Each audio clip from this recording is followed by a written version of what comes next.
And she didn't speak, but she was shaking. She looked ferocious, but she was not fighting. Her face was red, but she was not drunk. And the priest saw him and was like, what's wrong? Nothing, sir. Huh?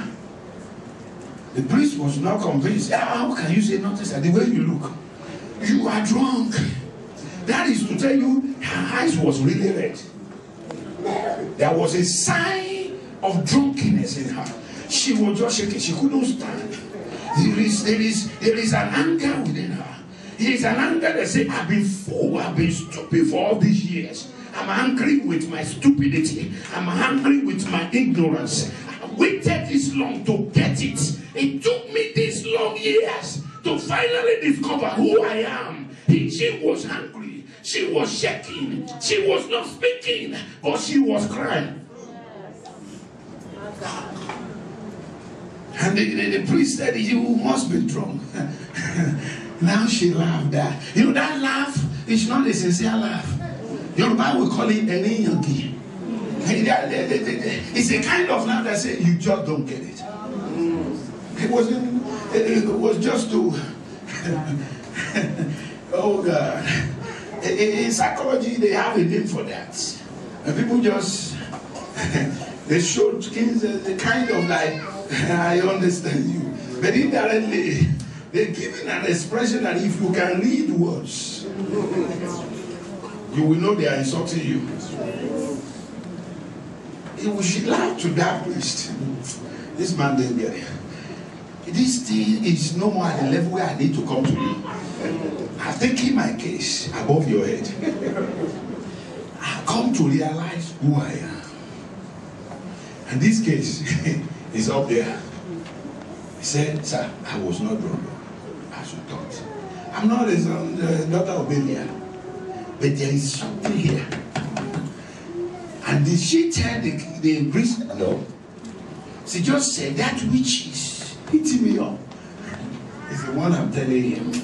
You don't need to know. And the priest got it quickly. The priest said, okay, I see. Okay, so let it be up to you. Amen. Amen. Amen. Has anybody come to this shallow with hungry? Are you hungry? Are you hungry? Because you have to be everything together. You must be hungry. You must be hungry. You need to be angry to your slave master. You need to be angry against the one who has been exploiting you all this while. You need to be angry against your own stupidity and foolishness. You must be angry against your ignorance. You need to say, enough is enough. I'm getting out of this reprobation of mind. I must wise up now. And this is it. The significance of Shiloh is to wake people that are sleeping up, to bring discovery to a sleeping lion. For the sleeping lion to recognize what they were made of. Hallelujah. Hallelujah. God.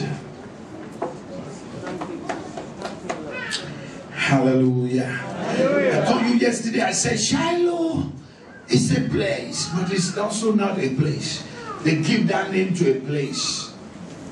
Why do they give that name to a place? They give that name to a place because that place was set aside as a place where the Ark of Covenant was kept.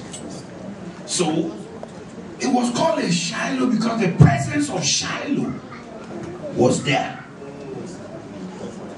So that is why we have a place called Shiloh. But mind you, something happened. Something happened as you read your Bible. That when the people suddenly took that Shiloh for granted, that which they kept in Shiloh lost its power. And it was in the same Shiloh that the neck of the priest was broken. The same Shiloh that the children of the priest died. It was the same Shiloh where there was a proclamation, Ichabod, no more glory in this land. Why? Because people took the presence of God for granted. You see, when you have a blessing and you don't recognize it, it's a sin. Because that blessing will preclude you. You just lose it. And then you turn around and say, it is the work of the wish. You say it's your stepmother that is after you. We Africans, we are very good at that. We satisfy ourselves quickly by shifting our blame on somebody else. How I know when I was coming to America, she did this. Say, we see how you will make it. She has not the power to. That's my stepmother. And when you say, pray that God will destroy mine, would that my stepmother is my enemy? Holy Ghost killer. Stupid man. The person you are praying against could be your best friend. You just don't know it. The fact that she pushes you, I said it yesterday. The fact that she made life unbearable for you and you have to run away from home does not make her your enemy. As a matter of fact, she was your best friend. Anybody that pushes you to blessing is not supposed to be called enemy. Because if they were patting you in the back, you will have died wretched. That in you that was sleeping will never have woken up. But when they made life unbearable, they grounded your face to shine. You wake up. Rub your face to shine like this. You wake up. Oh yes. You will wake up.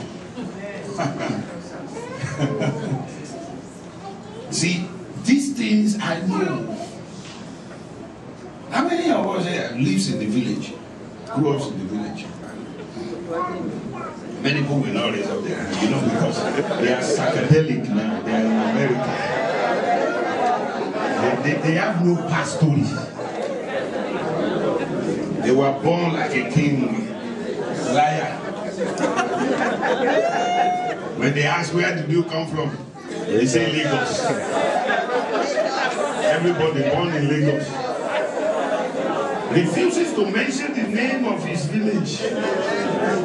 So when your glory comes, Lagos claim it.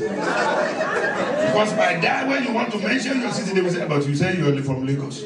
They already wrote your article, they said, so from Lagos, Nigeria. And you're not from Lagos. But you think you're so much ashamed of that small place. It's not in the map. You think people will think you are a bush woman. Came from the bush. You know, it is an honor to come from the bush. Without the bush, there is no palace.